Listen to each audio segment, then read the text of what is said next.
Éxodo capítulo 34, versículo 6, dice: el Señor, Dios tierno y compasivo, paciente y grande en amor y verdad. Es nuevamente una alegría que juntos podamos compartir palabra de nuestro Dios en este espacio, en este encuentro que llamamos En Su Presencia. Y en realidad, ¿qué puede haber más maravilloso que estar en la presencia de Dios? Y es por ello que necesitamos aprender a conocer a Dios y de esa manera seguir momento tras momento preparándonos para que todos podamos lograr esa maravillosa experiencia y realidad que significará poder ver a nuestro Dios en las nubes de los cielos para encontrarnos cara a cara con Él y de esa manera literalmente poder vivir en el reino de los cielos en su misma presencia. Y cuando hablamos o nos referimos a conocer a Dios en función de lo que Él nos ha mostrado a través de las Escrituras, de cómo Él se ha revelado, cuáles son sus planes, cuáles son sus propósitos, cuáles son sus principios, cuál es su voluntad, cuáles son sus promesas que Él ha declarado para su pueblo, para sus hijos, para aquellos que deciden estar de parte del único Dios verdadero. Más allá de todas esas cosas que hemos mencionado, si hay algo que realmente necesitamos conocer de nuestro Dios y Padre, es su carácter. Hay conceptos equivocados, no solamente en el mundo, sino también en el cristianismo acerca del carácter de Dios.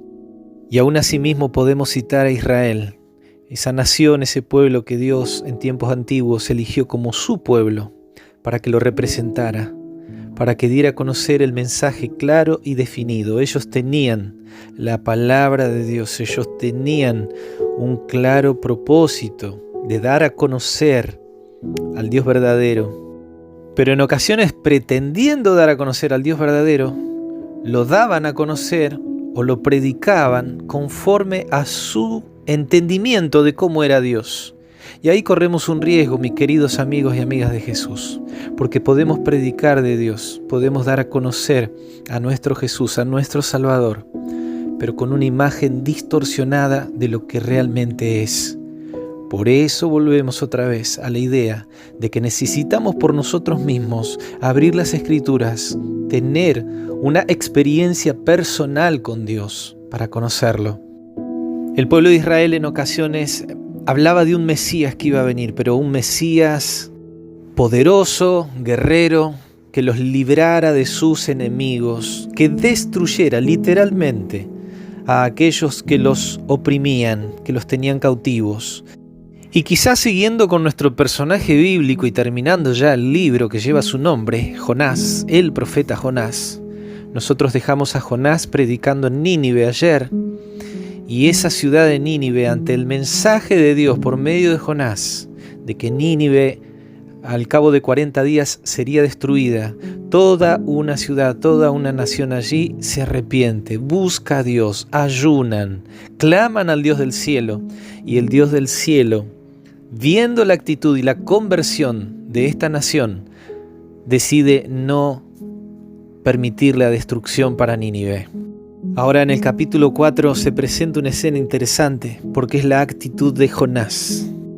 Y es en el versículo 1 que dice que Jonás se apesadumbró, se puso molesto y se enojó.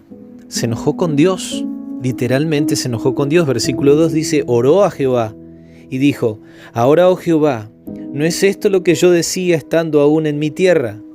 Por eso me apresuré a huir a Tarsis, porque sabía yo que tú eres Dios clemente, piadoso, tardo en enojarte y de grande misericordia, y que te arrepientes del mal. Y aquí, mis queridos amigos de Jesús, tenemos varios puntos para analizar. Primero, nosotros vemos a Jonás enojado porque Dios obra diferente a cuál fue el mensaje que Jonás dio. Jonás dijo que Nínive sería destruida, y en el pensamiento de Jonás, que iba a predicar a una nación que no adoraba al Dios verdadero, a una nación que vivían y se gozaban en la maldad, a una nación que no era la nación de Israel, En definitiva, Jonás pensaba como muchos israelitas, de que el favor de Dios estaba sobre Israel y que las demás naciones, por rechazar a ese Dios verdadero, debían ser destruidas. Y en ocasiones podemos pensar así nosotros, sobre aquellos que no creen en Dios. Y Jonás esperaba que Dios obrara conforme al mensaje de que fuera destruida esa ciudad.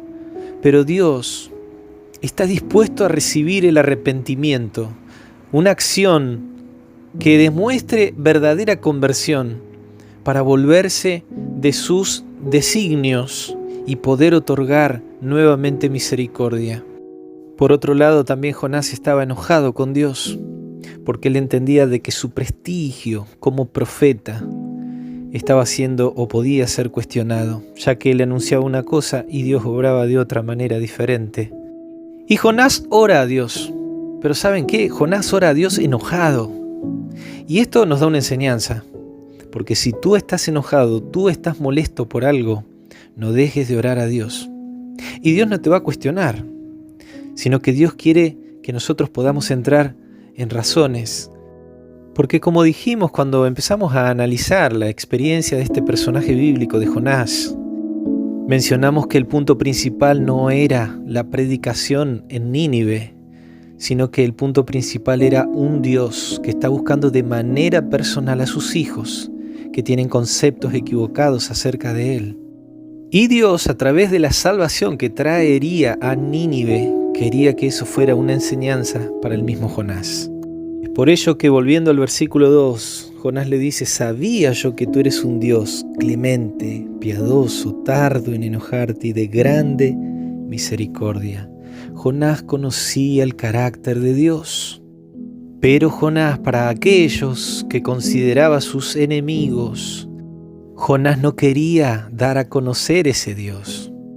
Jonás quería proclamar a un Dios que destruye, a un Dios que toma venganza, a un Dios que descarga su ira. Pero como Dios no obra conforme a los conceptos que Jonás tenía acerca de él, entonces Jonás se enoja. Y en el versículo 4 Jehová le dice: ¿haces tú bien en enojarte tanto? Esa es una pregunta que Dios le hace, que Jonás no responde, o por lo menos aquí en la palabra de Dios no lo menciona. Mis queridos amigos y amigas de Jesús, ¿cuál es tu actitud al dar a conocer a tu Dios, a tu Salvador? Es tiempo de reflejar en nuestra vida el verdadero carácter de Dios. Ese carácter de Dios que Jonás conocía, pero que no lo representaba ni lo daba a conocer en su mensaje. Y quiera Dios que cada uno de nosotros podamos sacar a ese Jonás que quizás tenemos dentro, para que pueda habitar la presencia de Cristo Jesús por medio de su Espíritu. Y al igual que Pablo podamos decir: ya no vivo yo, Cristo vive en mí. Y que de esa manera podamos reflejar el carácter maravilloso de ese Dios de amor, de misericordia, de clemencia, que ama a la humanidad y que desea salvación para ellos. Entendemos, sí, que habrá un tiempo donde todo se terminará, pero aún Dios está llamando a los pecadores a volverse a Él, que aún para este mundo hay misericordia, como lo hubo para esa ciudad impenitente en el tiempo de Jonás. Y ojalá que cada uno de nosotros podamos proclamar ese carácter maravilloso de Dios, demostrando de que vivimos en su presencia.